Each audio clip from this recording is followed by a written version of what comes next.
आयोग ने अब अंडरलाइन करने के लिए मना कर दिया है। आयोग ने कहा कि ना लाल कलम यूज करना है मेंस में, ना पीला, ना हरा, ना नीला। Can you differentiate the heading, sub heading type? फिर हम अपने बातों को दिखाएंगे कैसे? बड़ा छोटा लिखने में तो कोई दिक्कत नहीं है, साइज तो है नहीं, उजला पेज है, और ये आदत अभी से बनेगी। तो ये गैप जो है ना, ये एरो रिप्रेजेंट करा देगा कि एक कॉलम है। आपके एग्जाम ओरिएंटेड नोट्स होता है, एक सेल्फ एक्सप्लेनेटरी नोट्स होता है कि लिखने से आपको चीजें लंबे समय तक याद रहती है, थोड़ा बात जहन में रहता है कि हमेशा अच्छे हैंडराइटिंग वालों का नंबर, एक दो नंबर ऊपर, पूरा आंसर कोई नहीं पढ़ता, वो लुक लेता है कि कौन कौन से कीवर्ड्स का इस्तेमाल है, कौन कौन सी चीजें विजिबल है, क्योंकि डायग्राम से समझ जाता है कि आपने इसके बारे में क्या लिखा होगा। देखिए, एक बात समझिए बाबू, बहुत अच्छी बात आपको हम कह रहे हैं। एक कॉपी मिली है कल के एग्जाम के लिए, आपको बता रहे हैं। जैसे देखिए कि इस लड़की ने कॉपी में लिखा है ना, can you differentiate the heading, sub heading types, anything? No. तो इसका एक तरीका है। जब हम अब पहले क्या है ना कि पहले आयोग ने अब अंडरलाइन करने के लिए मना कर दिया है। आयोग में मेंस आप लिखे तो पहले हम लोग इंपॉर्टेंट चीज को क्या करते थे? अंडरलाइन। तो लोगों ने कहा कि नहीं, ये हो सकता है कि एग्जामिनर को कॉपी चिन्हवाने का तरीका हो। आपके हमारे बाबूजी कॉपी चेक कर रहे हो तो उसने कहा हो कि सब जगह दो बार अंडरलाइन कर देना, तो हम पूछ जाएंगे, क्योंकि बारकोडिंग तो होती नहीं। कुछ भी गलत सोच रहे होंगे लोग, तो आयोग ने इसको बैन कर दिया। फिर आयोग ने कहा कि ना लाल कलम यूज करना है मेंस में, ना पीला, ना हरा, ना नीला, एक कलर का पेन से लिखना है। ठीक है, तब सवाल चुनौती हुआ। मेंस 68 के बैच का स्टूडेंट बता, 69 का, 69वीं बीपीएससी का बैच जब चल रहा था बोर्डिंग नोट सेंटर पे, तो वहां एक लड़के ने मेरे से सवाल किया कि सर फिर हम अपने बातों को दिखाएंगे कैसे?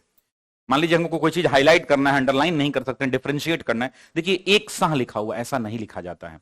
जब भी आप कोई हेडिंग लिखें, जैसे मैंने लिखा है यहां पे पॉइंट नंबर 1, लॉर्ड लिट्टन की दमनकारी, तो लॉर्ड लिट्टन को ना थोड़ा बड़ा लिख दें, समझे? लॉर्ड लिट्टन की दमनकारी। बड़ा छोटा लिखने में तो कोई दिक्कत नहीं है, साइज तो है नहीं, उजला पेज है, तो बड़ा से छोटा तो लिख सकते हैं हम अपने साथ। दमनकारी नीतियां, उसके नीचे आप लिखना शुरू करें भारतीय। अब इस शब्द में आ जाए तो मुझे बताइए कि न चाहते हुए भी क्या ये डिफरेंशिएट हो गया? तो मेंस में इस बात का ध्यान रखना है, और ये आदत अभी से बनेगी आपकी। समझे पहली बात। दूसरा बात कि सर इस पॉइंट को लिखते लिखते बीच में भी कहीं कुछ आएगा, बड़ा लिखना हो तो बीच में भी थोड़ा सा इस भारतीय लिखे हैं, और यहां पे मान लीजिए कि हम भारतीय लिखे हैं और यहां पे यही कलर रहेगा, और यहां हम राष्ट्रीय लिख दें इतना बड़ा, तो क्या ये ऑटोमेटिकली एग्जामिनर को दिख जाएगा? ये भारतीय और ये राष्ट्रीय में क्या एग्जामिनर को ये दिखेगा? बड़ा छोटा तो हम कर सकते हैं। अब मान लीजिए कि आप लाइन ज्यादा लेगा तो इसको थोड़ा ज्यादा छोटा कर दीजिए, इसको थोड़ा बड़ा कर लीजिए, ऑटोमेटिक हो गया। समझे मेरे को खेल कैसे खेलना है? ठीक है, तो ये बात। अच्छा, दूसरा ये है बाबू, एक चीज और है, जैसे आपने ABCD लिखा है तो वो भी पता नहीं चल पा रहा है, तो ABCD को क्या कीजिए कि थोड़ा बाहर लिखिए। मान लीजिए कि इस लाइन से आप ये अलाइनमेंट मेंटेन की है, तो ये अलाइनमेंट मेंटेन किया, तो जैसे डॉट डॉट यहां लगाई है वहां ABCD लिखिए। नहीं तो अगर ABCD यहां लिखना है तो इसको थोड़ा एक वर्ड यहां गैप छोड़कर आगे लिखिए। अब ये दिखेगा कैसे ABCD? तो आप कहेंगे कि सर मैंने अगर इस अलाइनमेंट में कॉपी लिखा, देखिए कॉपी लेने से फायदा हुआ। मान लीजिए कि ये पेज का अलाइनमेंट है, आपने यहां से लिखा है AB, समझ रही मेरी बात को, CD ऐसे लिखा है आपने, तो ठीक है, ऐसे ही रहने दीजिए। आपका अलाइनमेंट हो तो या तो इस अलाइनमेंट से आप बाहर आ जाइए, नहीं तो आप अगर यहां रहने देते हो तो एक के बाद ऐसे एरो दे दीजिए, और यहां एक वर्ड का गैप देके यहां से लिखना शुरू कीजिए कि जिसने, जो भी लिखना है। तो ये गैप जो है ना, ये एरो रिप्रेजेंट करा देगा कि एक कॉलम है आपका, ये भी पता नहीं।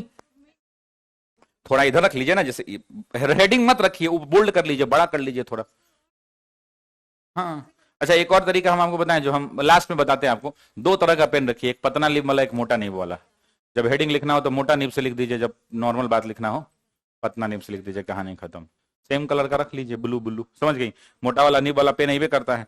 रेनॉल्ड्स का आता है 0.5 आता है ना, बहुत बढ़िया कलम है वो, बहुत सारा पेन आता है। तो ये आप तरीका अपनाइए, अन्यथा ये दिक्कत पैदा करेगा आपको। चूंकि क्या है ना, हम जितनी भी कॉपी, जैसे तुम्हारा कॉपी बहुत बढ़िया है, तुम सारा क्लास अटेंड की हो, और मैं एक चीज देख पा रहा हूं, मैंने 2 एक्सपेरिमेंट किया। आपके बैच में बोल के लिखवा रहा हूं, इसके बाद वाले में बोल के नहीं लिखवा रहा हूं, बहुत अंतर है। बोल के लिखवाने के बाद आप घर जाके इसको रिवाइज कर पा रहे होंगे, पढ़ पा रहे होंगे, समझ पा रहे होंगे। एक बच्चे ने कल सवाल किया था कि सर बोर्ड पे आप बहुत कम एरो से लिखवाते हैं, कॉपी में मोटा हो जाता है। तो मेरे भाई समझिए कि कॉपी में अगर हम उतना ही लिखवाएं जितना आपको लिखना है एग्जाम में, तो आप कभी नहीं लिख पाइएगा। कॉपियां आपको इसलिए दी जाती हैं, नोट्स इसलिए लिखवाए जाते हैं कि ये सेल्फ एक्सप्लेनेटरी हो। 2 तरह की बातें होती हैं, एक एग्जाम ओरिएंटेड नोट्स होता है, एक सेल्फ एक्सप्लेनेटरी नोट्स होता है। तो मैं जब आपको कोई चीज लिखवाता हूं तो मैं सेल्फ एक्सप्लेनेटरी मोड में लिखवाता हूं, ताकि मेरे एब्सेंस में भी जब जब मेरी याद आए, आती ही होगी, हाँ, जब जब मेरी याद आए तब तब आप इस कॉपी को पढ़ लें, तो मेरी जरूरत न पड़े, अपने आप चीजें समझ में आ जाएं। और अगर हम इस तरह से नहीं लिखवाएंगे तो आपको बहुत सारे विषय पढ़ने हैं, समझिए मेरी बात को, आप फिर उसको रिवाइज नहीं कर पाएंगे। इसलिए लिखना जरूरी है। और लिखने से एक चीज आप मानते हैं कि नहीं मानते हैं कि लिखने से आपको चीजें लंबे समय तक याद रहती हैं, थोड़ा बात जहन में रहता है। तो मेरा निवेदन ये है, अनुरोध ये है, और जो लोग एक बार में रिजल्ट लेने जाते हैं ना, घर जाके डेली जो क्लास में चीजें लिखाई गई हैं उसको एक पन्ना में नोट्स के रूप में लिखिए। आज भी मैं अपनी कॉपी दिखा सकता हूं, लक्ष्मण सर का सीट दिखा सकता हूं। हम लोग भी जब अपनी चीजों को क्लास में पढ़ाने से पहले पढ़ते हैं तो ये वो सादा पेज ऐसा ले लेते हैं और मेरे नोट्स जो भी हैं उनको एक एक बार ऐसे जो कीवर्ड्स है उसको लिख के रिवाइज कर लेते हैं। रोज अगर एक क्लास का एक पन्ना, यानी मेरा और लक्ष्मण सर के 2 क्लास का 2 पन्ना अगर खुद से आप घर पे जाके उसको शॉर्ट फॉर्म में डालने लगेंगे तो कोई माई का लाल पैदा नहीं हुआ आपको रिजल्ट से रोक लेगा, है ना। इस बात को समझिए। तो मेहनत आपको करना पड़ेगा मेरे भाई, और आप मेहनत कर रहे हैं। लक्ष्मण सर ने बड़ी तारीफ आपके बैच की है, सर ये लोग बहुत अच्छा पढ़ रहे हैं, बहुत बढ़िया आपने लिखा है, आपकी हैंडराइटिंग अच्छी है। इसका फायदा आपको मिलेगा कि बाकी लोगों से 2 नंबर ज्यादा मिलेगा, क्योंकि जो एग्जाम में कॉपी चेक करता है वो बुढ़वन होता है। वो ज्यादा को तो चश्मा एनी टाइम लगा ही होगा, उनको बूढ़े लोग होंगे चश्मा लगा हुआ होगा, तो ज्यादा जोर देके पढ़ने का इच्छा नहीं रखते हैं वो। इसीलिए कहा जाता है कि हमेशा अच्छे हैंडराइटिंग वालों का नंबर 1-2 नंबर ऊपर रहता है। हाँ, जिसका कंटेंट है उस कंटेंट का तो इज्जत है ही, वो तो 2 लाइन में दिख जाता है कि आगे क्या लिखा होगा। जरूरी थोड़ी कि हम आपका पूरा आंसर, कोई भी नहीं पढ़ता है, हम बता देते हैं आपको, पूरा आंसर कोई नहीं पढ़ता। वो लुक लेता है कि कौन कौन से कीवर्ड्स का इस्तेमाल है, कौन कौन सी चीजें विजिबल है, किस तरह का। ये डायग्राम क्यों कहा जाता है बनाने के लिए, क्योंकि डायग्राम से समझ जाता है कि आपने इसके बारे में क्या लिखा होगा, इसीलिए, है ना। तो आपकी कॉपी अच्छी है, आपको नंबर मिलेगा अच्छा, है ना। उस कॉपी से 2 नंबर ज्यादा जरूर मिलेगा, है ना। इस बात को ध्यान रखिएगा।